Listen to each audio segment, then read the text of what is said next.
irmãos e irmãs, Padre, na reflexão de hoje, vai ler e meditar a primeira leitura.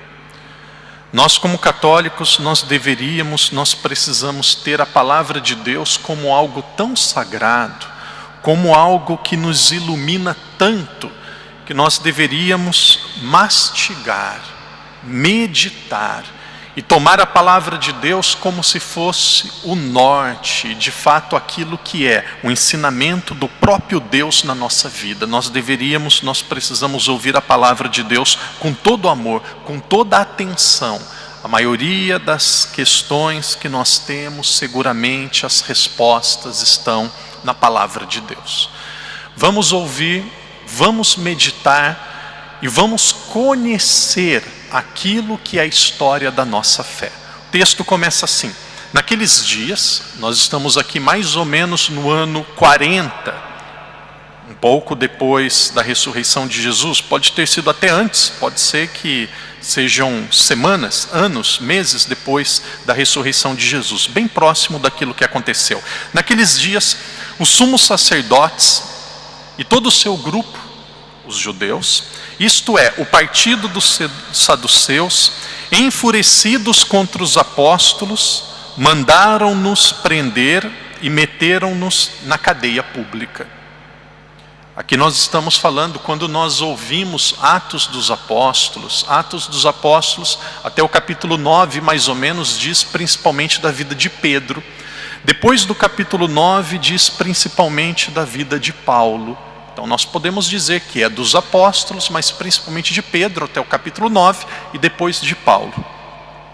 Sumos sacerdotes, enfurecidos, alguém já viu uma pessoa enfurecida? Contra os apóstolos, meteram-nos na prisão. Não sei se alguém aqui já foi preso. Possivelmente nós já visitamos pessoas na prisão.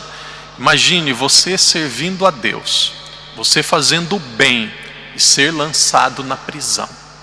Pedro foi preso, João foi preso, os apóstolos beberam o mesmo cálice de Jesus, algo que dificilmente passará com a nossa vida. Eles foram presos, os apóstolos foram para a prisão.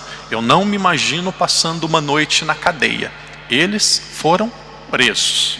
O texto continua: mas durante a noite, o anjo do Senhor abriu as portas da prisão,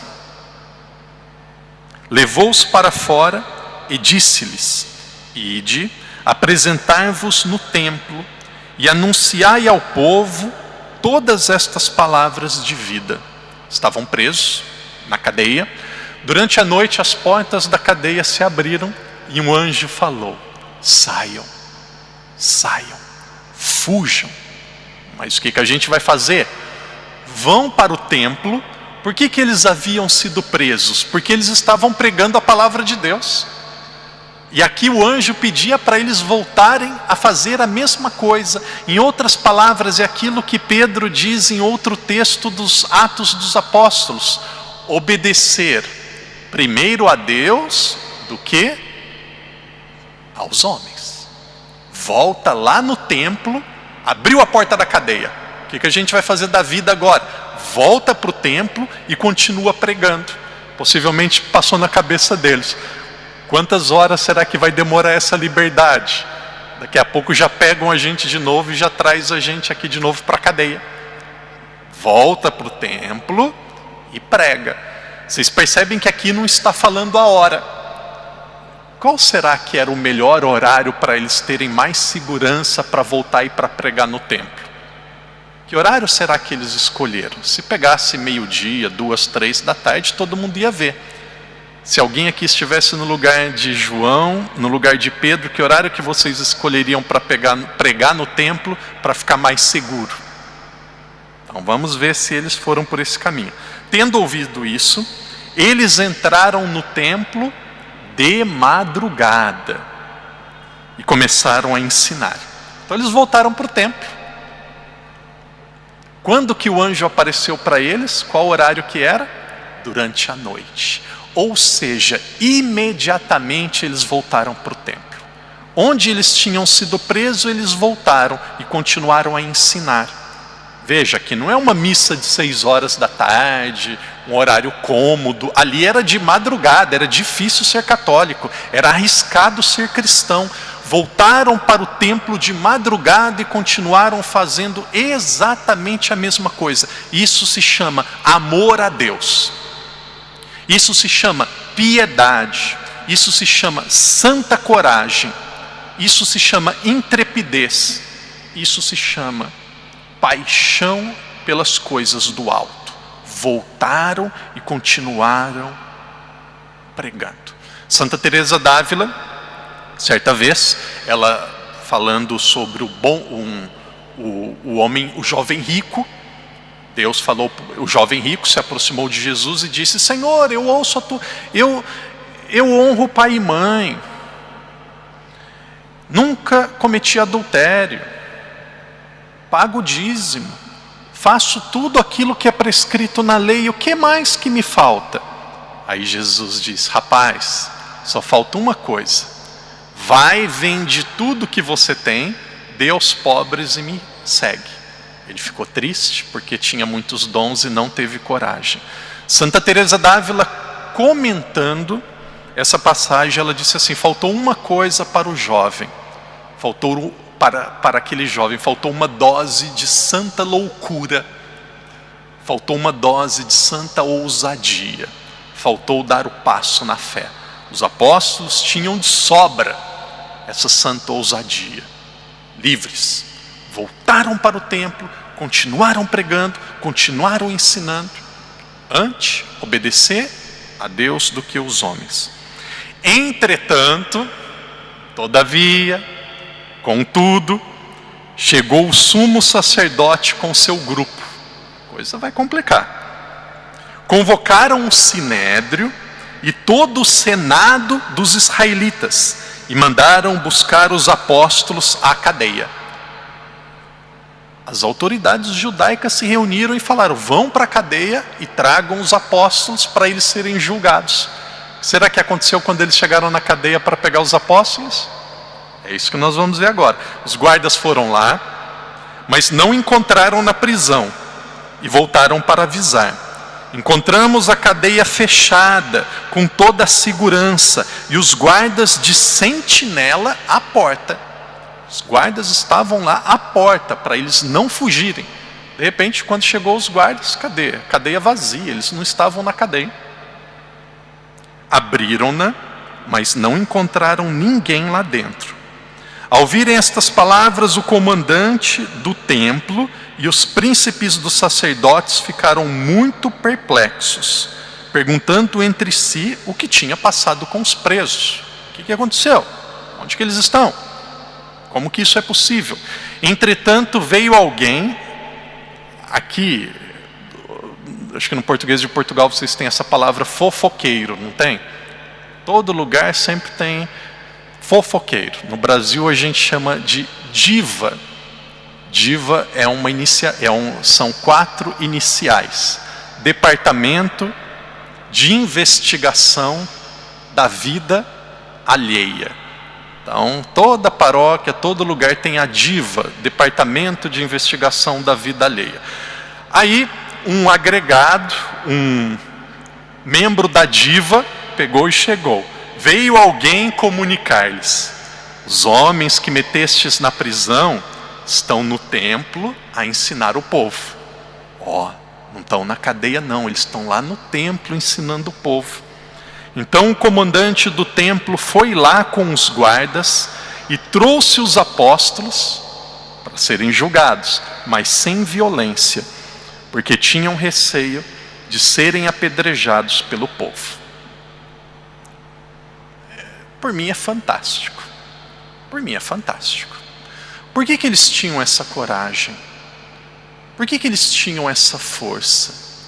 Por que eles tinham essa clareza? Por que eles tinham tanto amor a Deus?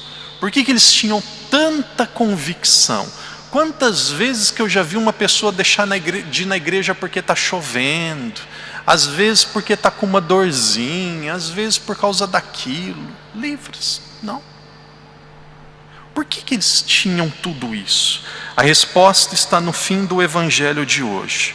O fim do evangelho de hoje diz assim: mas quem pratica a verdade aproxima-se da luz, para que as suas obras sejam manifestas, porque são feitas em Deus. Eles estavam na verdade. Eles estavam na luz. Estavam na luz. Possivelmente, esse texto, aquilo que o padre vai dizer, não serve para as pessoas que estão aqui na igreja. O padre conhece vocês. Eu imagino que todo mundo tem uma vida normal, uma vida correta, uma vida honrada, uma vida como um católico deve ser. Mas, querido irmão, querida irmã, viver na verdade nos dá uma liberdade enorme. Quem trabalha, aqueles que estão no mundo do trabalho, não se perca por causa de um bocado de dinheiro. Não se perca. Às vezes eu vejo casos de corrupção. Eu penso, meu Deus, passar a eternidade inteira no inferno por causa de um bocado de dinheiro. É uma troca muito desproporcional. Às vezes porque não perdoa alguém. Às vezes porque está amarrado em um pecado. Muda de vida. Vem para a luz, vem para a verdade. Pedro estava livre. Pedro pensava assim: quer me mandar de volta para a prisão? Manda. Quer mandar me matar? Manda. O que aconteceu com Pedro no fim da vida dele? Pegaram ele e colocaram na cruz. E ele falou assim: não, tem alguma coisa errada. Não façam isso. Eu não sou digno de morrer como o meu mestre. Me virem de ponta cabeça. Podia falar: não me mata não, onde já se viu, é injusto, eu não mereço, eu tenho amigos, eu sou o Papa, eu sou o primeiro dos apóstolos. Falou: não faça isso comigo não. Por que não faça isso comigo? Por que não faça isso com você? Você vai adorar os deuses pagãos? Não faça isso comigo não. Eu não sou digno de morrer como Jesus, me vira de ponta cabeça.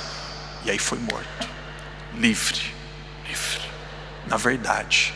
Todos nós temos pequenas falhas, todos nós temos as dificuldades do cotidiano, mas, querido irmão, querida irmã, eles andavam na luz, na luz. Que Jesus nos ajude a exemplo de Santo Expedito, que Jesus nos ajude a exemplo de todos os santos, a andarmos na verdade, a andarmos na luz, e como consequência, teremos esta santa coragem, essa santa ousadia, essa santa liberdade de nos preocuparmos apenas em agradar a Deus. Nos preocuparmos apenas no céu. Eu disse esses dias na novena que terminou hoje de Santo Expedito, e digo novamente: nós devemos ter, e encerro a reflexão dizendo isso, nós devemos ter uma preocupação essencial na nossa vida. Nossa vida é cheia de preocupações, mas deve ter uma que é a central e a essencial: a salvação da nossa alma. As outras, todas menores e secundárias. A minha maior preocupação é a salvação da minha alma. Como? Na verdade, na luz. Como? Totalmente livre para Deus.